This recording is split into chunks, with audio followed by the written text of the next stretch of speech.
Hey, my friends, welcome back to the UNCOMMODiFiED Podcast. It is Tim Windsor. It's actually Saturday morning. Just grabbed a coffee and I thought, you know what? I've been playing around with an idea for a while because something's been on my mind. And I thought, you know what? I'll let you into the craziness that sits inside my head someday. Now, but before I do that, give me a second. I'm just going to grab a drink of my coffee. All right, so here's what I've been thinking about. My daughter, not my daughter, sorry, my niece's daughter just recently had a baby. And of course, you're thinking about the baby and the journey here. And, I'm a bit crazy. So I started thinking about, wonder what life was like for the baby before it was born. And then this got me thinking about a bunch of different things in my life. So I want you to think about this for a second. Think about this. It's a bit wild and strange. It's a bit mind-bending. But here's the fact. Every single one of us used to breathe water like that little baby.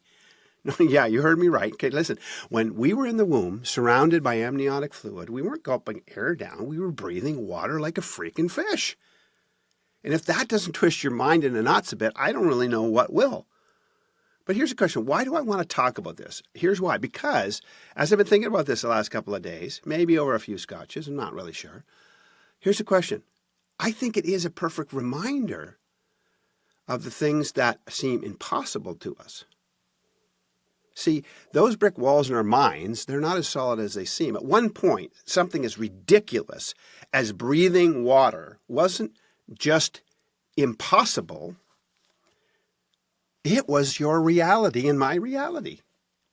Okay, so that's what I want to explore. So think about this. What if the impossibilities you see in front of you today are the same as breathing water? What if the reality you're living in is just another fluid-filled womb and the things you're convinced are beyond your reach are just waiting for you to make them born, create them into the real world and be born in you again? Think about it. There are things you won't even try because they seem too far out there. You won't write that book. You won't start the business. You won't have that hard conversation because you've labeled it as impossible. But what if, in the right conditions, that impossible thing wasn't just possible, it was inevitably true, or could be? Now, let me tell you a story. I've been reading about this recently, and I kind of find it interesting. In a documentary film, I saw something on this as well recently. There is a spider called a diving bell spider that lives underwater. It weaves a web that traps air, creates a tiny little bubble where it breathes in, eats in, lives in. Now, I don't think this spider thinks it's a fish. I think it knows it's a spider, and yet it's figured out how to survive and thrive underwater. Something spiders aren't supposed to do, I don't think. When I heard about the spider, it hit me. When I thought about this baby's journey, it hit me. What if our lives are full of these underwater experiences? Things that don't make sense until they do. Things that are impossible until they aren't. Now, let's get into the neuroscience of this for a second. Of course, I probably should sip my coffee before I get into that because it's Saturday morning. Give me a second.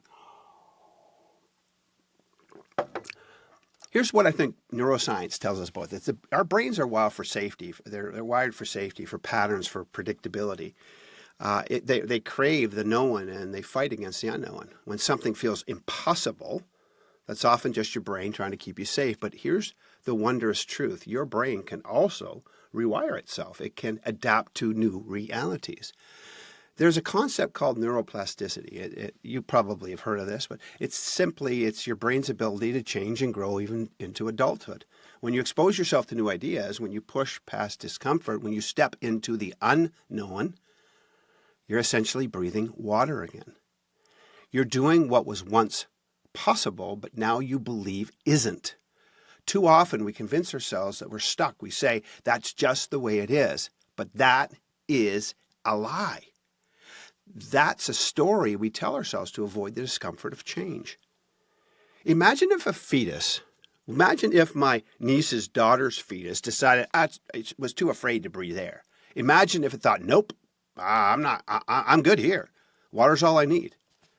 But see, life has a way of forcing the impossible on us, just like with that little baby. The first breath of air, it's a violent, terrifying, and necessary transition, and it opens up a whole new world to us. All right, hold on a second. I know it's getting a little crazy. I realize that. Hold on. Let me grab a drink. I know this is a bit crazy, but so Now let's get to the practical, because I've been playing around with this idea and I think there are some practical applications, and so I'm going to share some with you and see what you can do with it and what I can do with them. Because again, I'm just sort of into this idea a little bit and trying to figure it all out because it's a bit weird. Number one, identify your underwater goal. We'll call it our underwater goal. Write down one goal or dream that feels impossible to you right now. It could be anything from starting a new business or transforming a habit. The key is to choose something that feels absolutely impossible as breathing water. Create a possibility map then. So start with your impossible goal in the center and map out small, realistic steps that could lead you there. Even if they seem insignificant, every step is progress. Secondly, challenge your brain's safety mode. Okay? Each day, do one thing that stretches your comfort zone. It doesn't have to be big. It could be sending an email you've been avoiding, striking up a conversation with someone who new, or trying a new skill. But at the end of each day, write down how it felt to push against the safety wall in your mind. Over time, you'll notice that the discomfort begins to shrink in your brain as it rewires itself to see new possibilities. The other thing I'm thinking we need to do, and this is sort of the third idea here, is that we have to practice this breathing water thing. I think we practice it through visualization. So I'm going to challenge myself, and I challenge you to spend 5 minutes every morning visualizing yourself succeeding at what seems impossible. Close your eyes, breathe deeply, and imagine yourself already living in that new reality. Engage all your senses in this visualization process. What does it look like? What does it sound like? What does it feel like to have achieved this goal that seems impossible? This primes your brain to make the impossible feel familiar and more doable. The fourth thing I'm thinking is that we've got to also understand that we've got to embrace discomfort as a sign of growth. Think about it.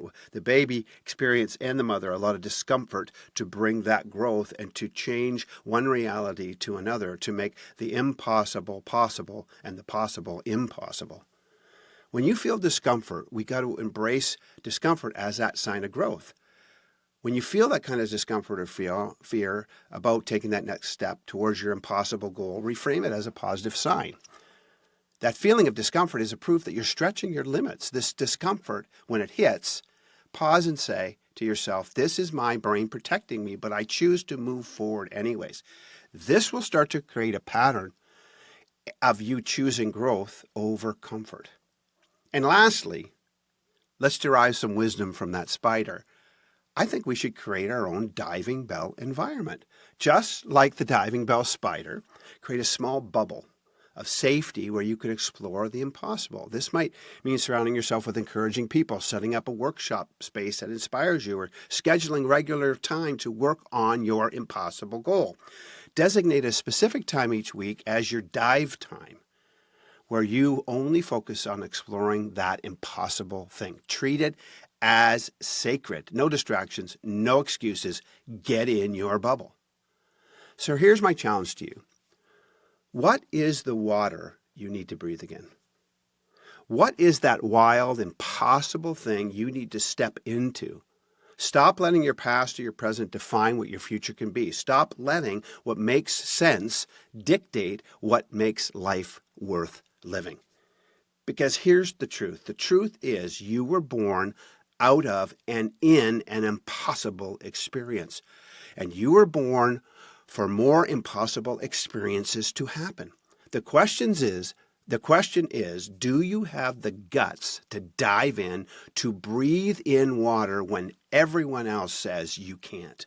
Till next time, stay uncommodified, do the seemingly impossible, and start breathing in water once again. Cheers.